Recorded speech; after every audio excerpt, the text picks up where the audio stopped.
Anggarannya kurang lebih sekitar, lagi dihitung.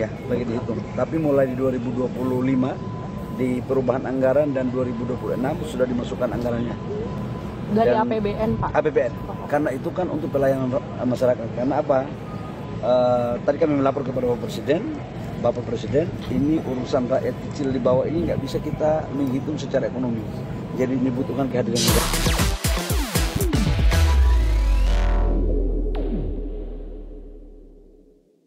Pemerintah menargetkan pembangunan jaringan listrik di 5.700 desa dan 4.400 dusun yang hingga kini belum teraliri listrik.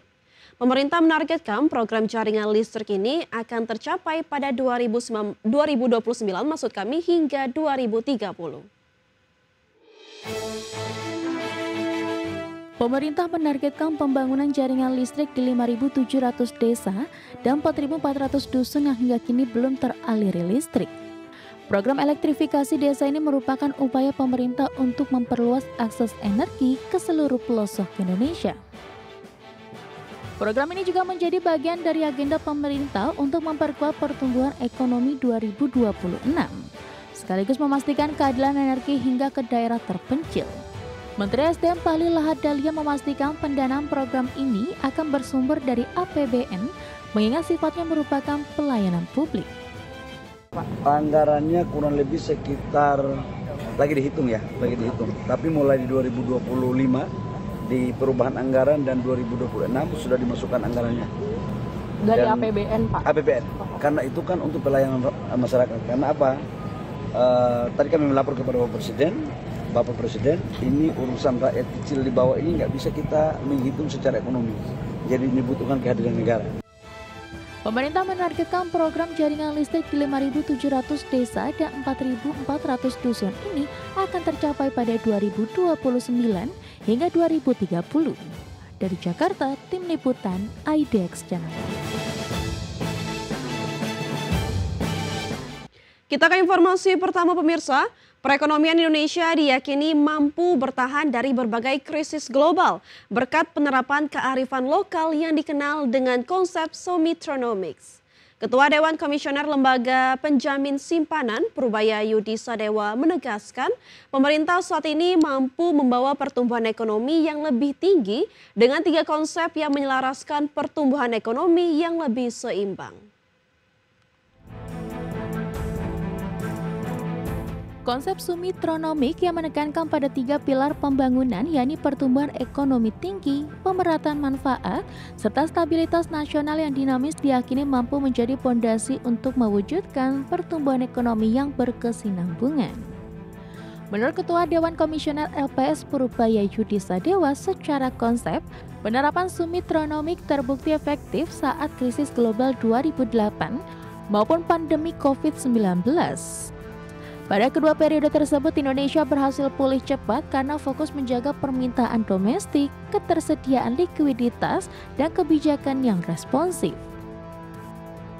Dengan pengalaman tersebut, Purbaya optimistis target pertumbuhan ekonomi Indonesia sebesar 5,4% pada 2026 sangat realistis. Apalagi dengan peran serta investor dan pengusaha yang menjadi tulang punggung sektor swasta, maka pertumbuhan 7 atau 8% bukanlah sekedar mimpi belaka. Tapi pada dasarnya itu adalah rangkuman dari kita bersama-sama membangun ekonomi dengan dunia swasta. Dari 3 trilogi tadi yang sudah dijalankan pemerintah saat ini, yang mana aja Pak? 1-2 yang itu stabilitas dan pemerataan. Jadi itu penting karena tanpa stabilitas dan pemerataan pertumbuhan ekonomi yang tinggi bisa diciptakan. Nah, tinggal 1 langkah lagi.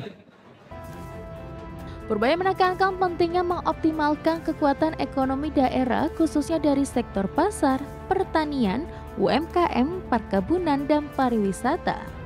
Sektor padat karya tersebut diyakini mampu menyerap tenaga kerja sekaligus memperkuat fondasi ekonomi nasional.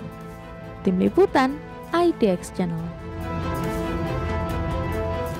Pemirsa, Badan Pangan Nasional buka suara menanggapi kelangkaan beras di pasar modern yang disertai lonjakan harga. Bappenas memastikan stok beras secara nasional masih dalam kondisi aman sehingga masyarakat tidak perlu panik.